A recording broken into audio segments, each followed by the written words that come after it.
Hey guys, and welcome to another episode of the Systeme.io podcast with me, Natasha Pinto. Today, our guest is Gabriella Rosen. She's an entrepreneur, trailblazer, and the founder of Energizing Habits. Welcome, Gabby.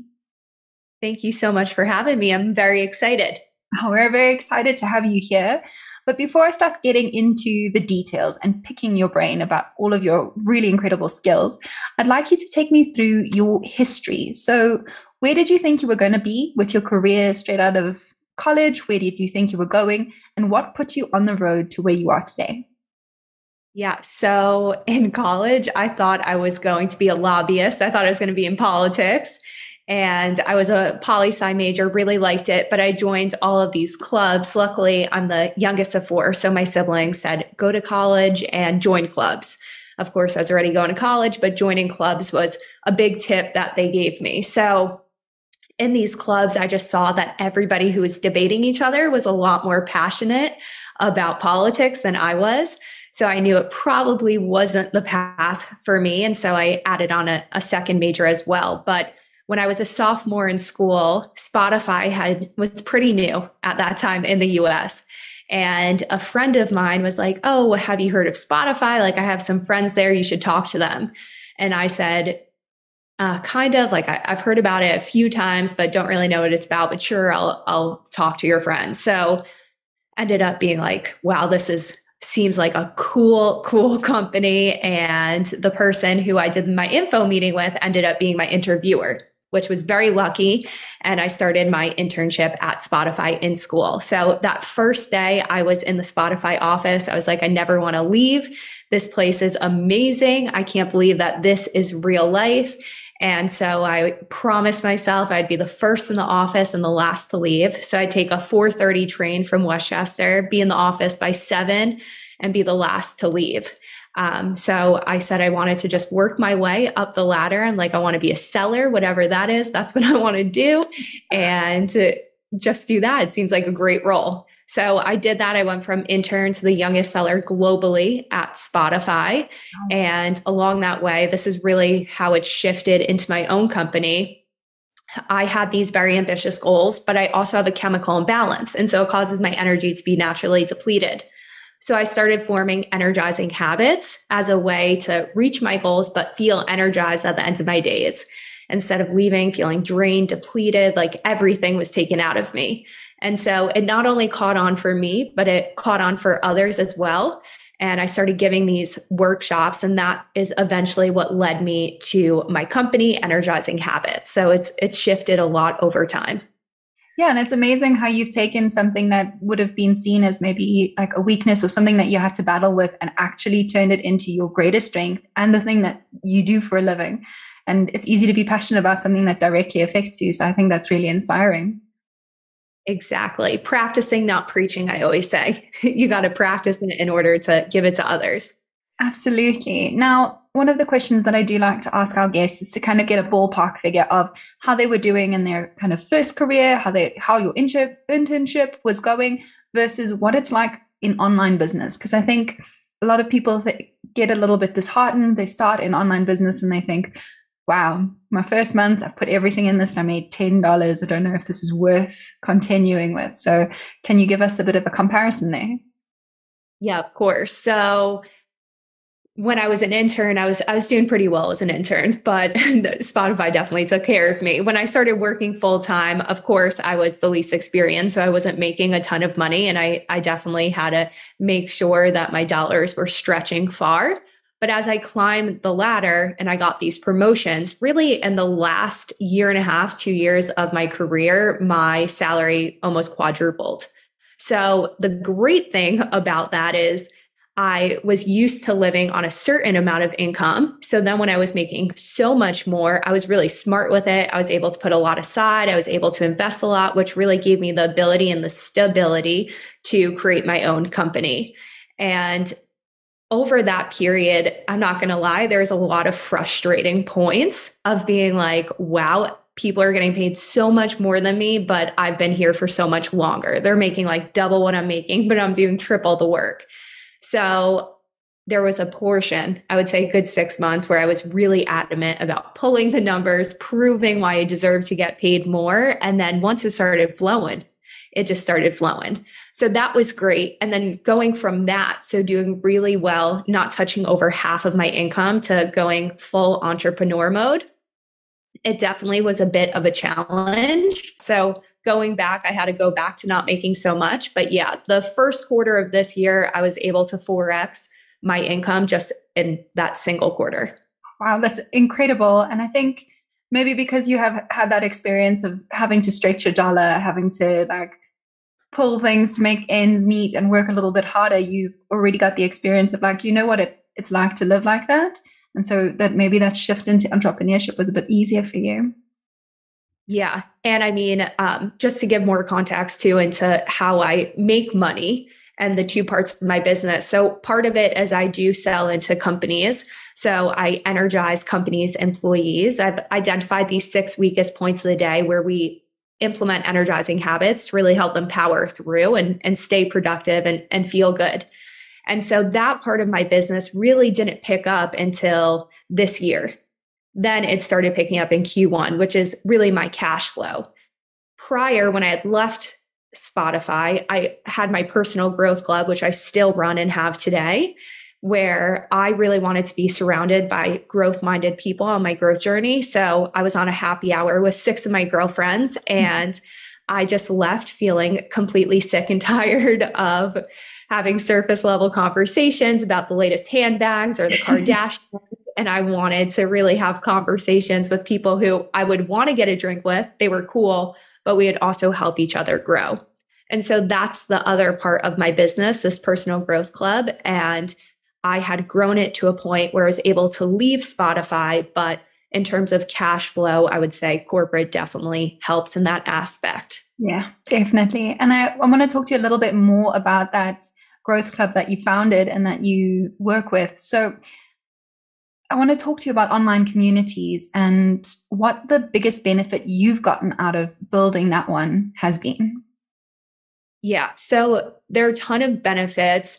I would say the first, and I think it's hard to pick between, okay, is it the growth aspect, how much you've actually grown, or is it really the community? And this is a question I often ask people who join is like, would you prefer growth or community? Of course, you'll get both, but which would you actually prefer?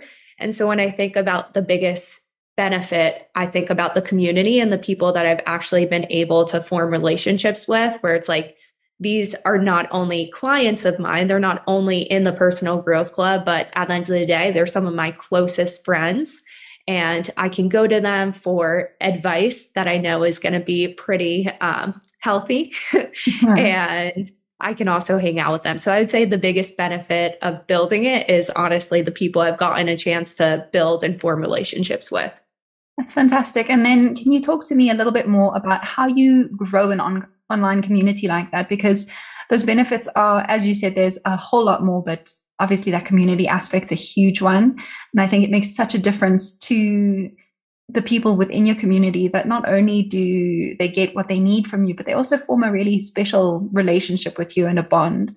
And I've seen that with our online community as well. Our founder properly replies and responds and interacts with all of our members on our Facebook group.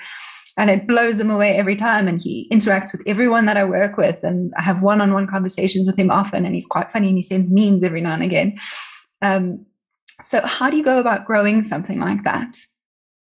Yeah. So really, it was all word of mouth in the beginning. So I was basically telling people about this idea I had. That was how the first group started. Like, I have this, what I think is a great idea, but I want to formulate it further and really do research, because it's so easy now to be like, I have an idea, I'm going to start tomorrow and do everything and get all these people to join, when an online community is really hard to get people to pay you to join an online community. Like, that is hard. So often people reach out, they think they'll do 5 emails, 6 emails, and like they'll get all these people to just join their community. And they come back to me a couple months later and they're like, yeah, it didn't work at all. Didn't get a single person. And that's because people, I believe, want to feel like they're a part of building the community. And then of course you have to have, what is the uniqueness of this? What are they going to get out of it? But the first community I started, it took a couple months. because I was just asking people for feedback. I have this idea. Can you give me feedback? What are the topics you would like to see? What are the guest speakers you would like to have? Who do you want to be in this community with?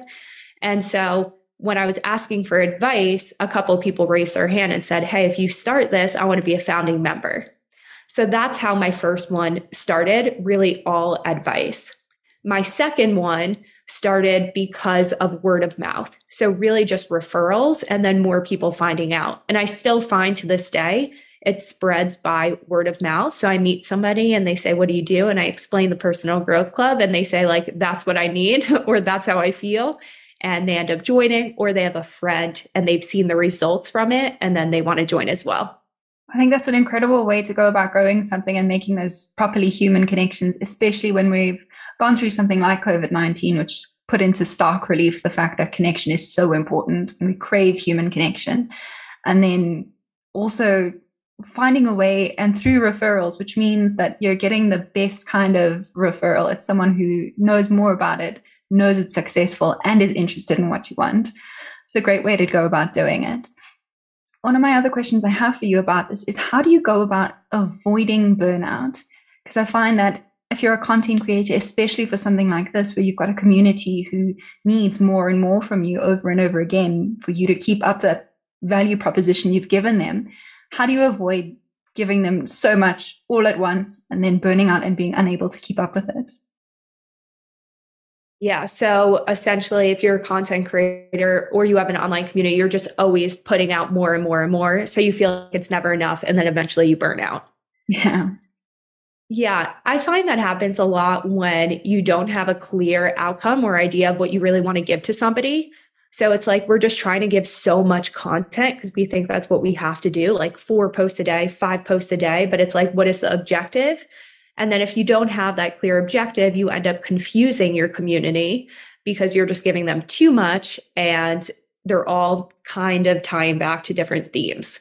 So I would say one is just stopping and saying, and I say this all the time in my workshop. So they have this really amazing study, or it's not even a study, it's literally what they do, where for change, if the market drops over 1,000 points, they have to have everybody on the trading floor just stop for 15 minutes and then they can trade again. And so it's the same thing when we're feeling burnt out or we're giving too much. We feel like we have too much, just taking a pause for 15 minutes, for 20 minutes and saying like, okay, I'm just going to stop. I'm going to pause. And then I'm going to think of what is the actual outcome I want to drive home. And once I figure out that, I can find ways to energize during it, but at least I'm focused and I'm not overwhelmed. I think that's excellent advice and something you can apply to anything that you're doing that requires you to keep creating something. And you don't want to burn out because you want to keep creating content that is interesting, engaging, something you're passionate about, something that links to your audience, that gets them to feel something. So yeah. Now let's talk a little bit about energizing habits themselves. What is an energizing habit? Yeah. So an energizing habit is a habit that gives you energy. And a lot of them are under 5 minutes long, most of them under 60 seconds long. And you can do them from really any place. They quickly and sustainably fill your energy cup. So even I'll give one example. A lot of times I see that employees, when they get overwhelmed or when they go and they give a presentation or when they're deciding between 2 decisions and they can't figure out which is the right one to pick, they cave in. So they go into this fight or flight where you naturally are closing off your chest. Of course, if you're acting in that space, you're just going to keep creating that type of momentum. So even just having employees stop, hold their arms out for not 60 seconds, 30 seconds, all it takes. You just hold your arms out for 30 seconds. And some of the top presenters in the world do this before giving a speech, is they'll just hold their arms out for 30 seconds. You can put on an upbeat song. And then something else I like to do after that is hearts. So you hold your arms out for 30 seconds and then you can just do 10 hearts. And the reason why I like to do hearts is if you've ever wondered why your heart in your chest doesn't look like a spiritual heart or a heart that you draw on a piece of paper, it's because this is a spiritual heart and chemically it actually changes your body. So it's backed by science and it gives you this euphoric feeling. And so that's a quick energizing habit, less than 60 seconds that you can do sitting in your chair while you're typing emails. So something that really quickly and sustainably can fill your energy. And I think that's a fantastic thing, and it can be applied to people who are not necessarily in the workspace. I come from a teaching background, and I think even children in an overwhelmed moment in a classroom, something like spreading their arms kind of forces whatever panic they're going through to calm down. And I think these are great techniques and simple things that people can use throughout the day. Exactly. Yeah. And I actually give energizing habit workshops I work with the preschool as well. Oh, And wow. so the thing is, I work with their staff, but the cool thing is I teach them all of these exercises that they can do to quickly get their energy up. And they can do it with their kids because it's fun for the little kids and they like to do it and they don't think it's silly. So yeah, that's a really good point with teaching. Yeah, definitely. Now, you write and use these 6 moments in a day when it's your weakest point, your lowest point, where you feel like the energy cup is empty. I want to ask you, what is the point in your day where you feel your lowest? Because I think some people will probably be better in the mornings and are actually fine after lunch, but other people might struggle in these particular moments. Yeah. So the things that are hard I'll name two main points, but I would say 2 to 3 p.m. slump is big for me, where I definitely feel like all my energy just got taken away. And so that's a really important moment for me to actually take that break, take that 15-minute break and just make some lemon water. So pour up a glass of warm water, get resituated, do my little energizing habits, and then get back into work. And I find that when I force myself to take that break, I'm so much more productive for the rest of the day. Where if I force myself through it, like I'm just going to keep responding to emails, feeling drained, then it kind of is just like this lag, this linger. I'm going in slow-mo for the rest of the day. So that's my biggest point is that 2 to 3 p.m. slump. And then another point for me is if I don't have back to back to back, I have a little bit of a gap, even post meeting, I kind of am like, oh, what should I do? And so one of my energizing habits is simply just taking out a piece of paper and saying like, what is the one thing I can do right now to tie a knot on that meeting and move my momentum forward for the next one. So those are the two biggest points for me. And I definitely look out for them and implement these energizing habits as often as I can. I think those are two fantastic ones that everyone can really relate to. I also have that 2 to 3 p.m. slump where it sort of feels like I've been running for the whole morning and I kind of think, whew, I need a moment to breathe. I need to take a break from the screen, do something else for 15 minutes, and then I can come back and I'll be more energized and more capable. Now, I want to ask you a bit more about how these 6 weakest points have changed or been impacted by COVID-19. So there's been a huge shift into people working from home. And I know personally, I found, and lots of other people are in the same boat as me, is it's difficult to be productive in an environment that doesn't feel strictly like work. So how have you find these have changed? And do you change the energizing habits based on it, or do they apply universally? Can they be done anywhere? Yeah, so that's a really great question. I've actually never heard it asked before, but it definitely makes a huge impact in these 6 weakest points. So, something with COVID, and I'm sure most people can relate to this, is since you're out of the office, it actually really blurs the line between your mornings, your evenings, when you wrap up, even your lunchtime, because it's kind of just like one full day. And so something I've heard from leaders is like, we want people to come back to the office because we want to give them stronger boundaries on their days. Like we don't want them to just email all night long. So energizing habits definitely help specifically in the start of the day and then giving employees a chance to wrap up at the end of the day. And so I give specific energizing habits around those 2 points. And I would say these are universal points. Of course, for some employees, they feel it more in specific points than others. Like it might be wrapping up the day is the absolute hardest point, but you also feel the 2 to 3, and sometimes lunch isn't that great for you. But mornings, you're good. You're good to go. So it will differ per employee, but most employees can benefit from energizing habits throughout, if not all.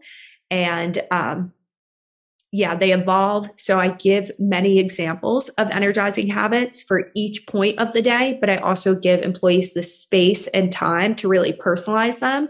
So people are walking out with things that work for them, no matter their work environment or who they are.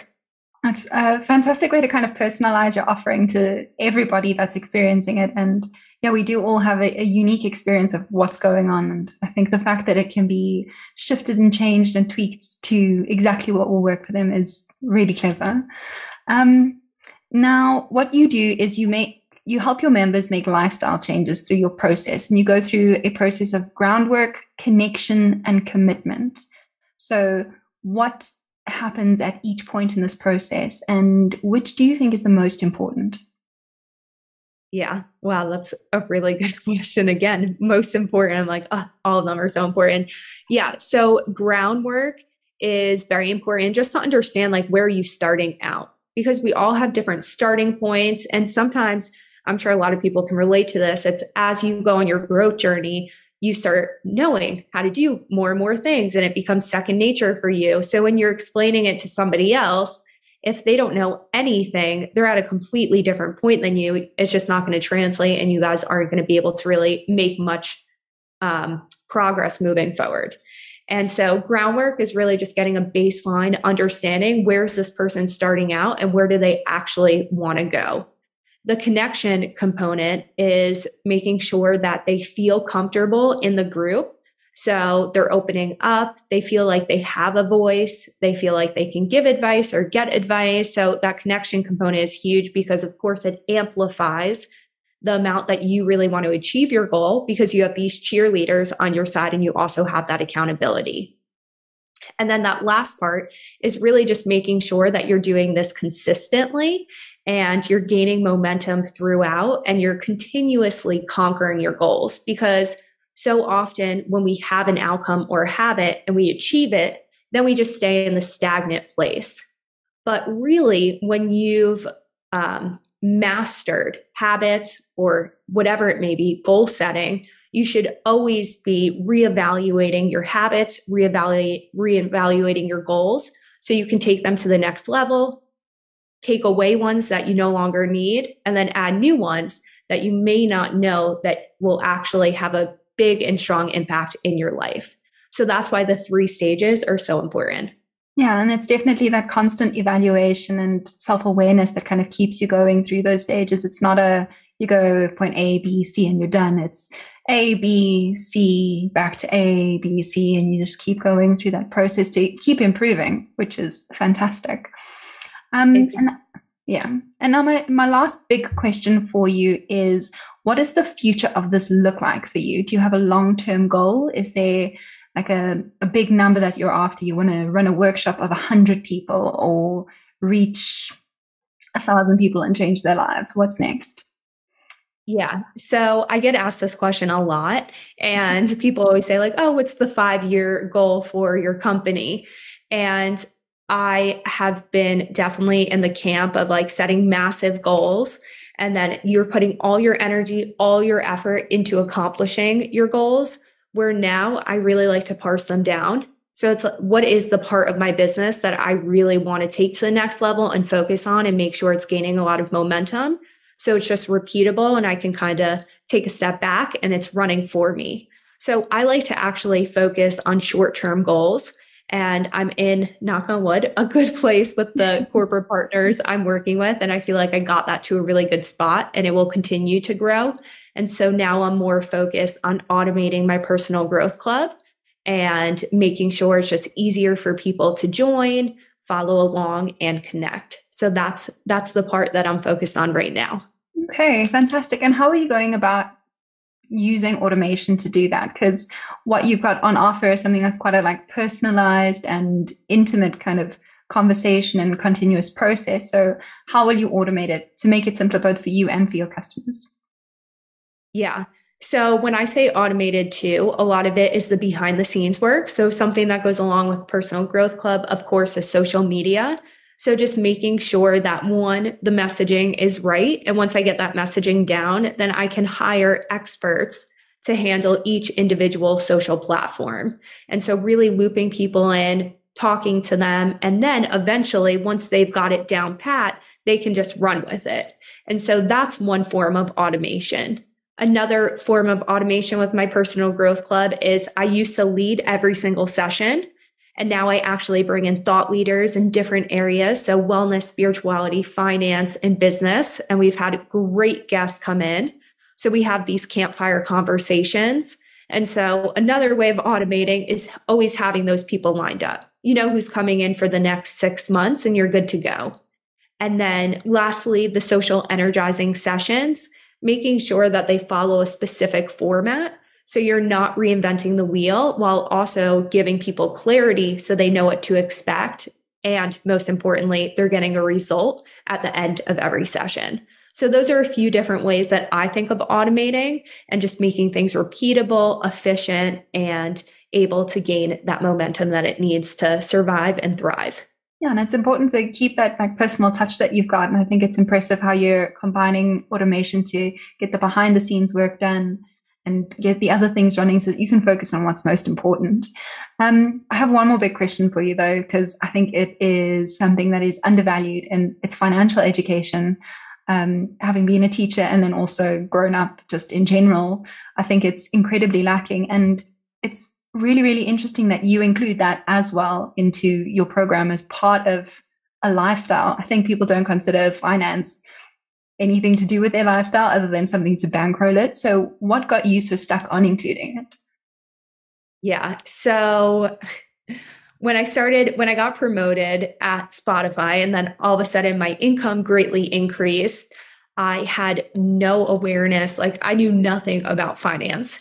And somebody approached me at Spotify, and they were coming in from a very big company in finance. I won't say the company, I won't shout them out, but it was like a seller, because a lot of these big financial institutions, they just have these really cool people who are good sellers, and they basically get you into the program. They're your financial advisor, but they're selling you things with a motive behind it. So I know if I sell you insurance, I'm going to get a bigger cut than if I do what's actually right for you. And so I decided I really like this guy. I was going to hire him, but I knew nothing about finances. So I was like, okay, I'm going to start reading. I'm going to, read about finances. My brother recommended I read Tony Robbins' book, and he had this checklist in it of the questions you should ask your financial advisor. And if they fail any of the questions, immediately fire them. So I asked my financial advisor the questions, and he failed 2 of them. And I liked him so much that I was like kind of putting off firing him. And I was like, no, this is like so opposite my personality. I got to do it. This is my money at stake. And I ended up firing him, and I lost a couple $1,000s. It wasn't anything major. It was a great learning experience because saved that money that I would have spent on a course. Mm-hmm. And I did a lot of research. Now I work with, I don't think I'm allowed to say financial institution's name, but I work with a great company who I feel like my money's safe. But I had to learn those lessons the hard way. And I was like, I want to make sure I'm bringing in quality people who really know what they're doing in the industry, so that especially young professionals can make smart decisions so that they don't have to worry about their money later on. And they have a system too that's just automated and works for them that they can count on. And at the end of the day, sleep well at night because they made a great decision. Yeah, definitely. I think that's so important and not nearly valued or out there enough as it is. Now, a few short questions for you. My first one is, looking back at your 18-year-old self, is there a piece of advice that you would give yourself to change how things have come? Yeah, you don't know what you don't know. That would be, I would say, keep working hard, and you don't know what you don't know. So be open-minded, be open to hearing other perspectives, and use everything as an opportunity to grow and learn. Okay, fantastic advice, especially for anyone else who's quite young out there and looking to start. And then my final small question for you is, where can our listeners find you? If you say your tags, then I will put you in our description and comments. Awesome. Yeah. On Instagram or any social channel, it's Energizing Habits. So super easy. You just type in Energizing Habits. Even the website, you can find the website at energizinghabits.com. Okay, fantastic. Thank you so much, Gabriella, for joining me and for giving me your time. And thanks to our listeners today. If you're watching us on YouTube, hit the like button and subscribe to the channel. If you're listening to this on a podcasting app, subscribe to the Systeme podcast so that you never miss an episode. Systeme.io is a digital marketing software platform packed with all the tools you need to grow your online business.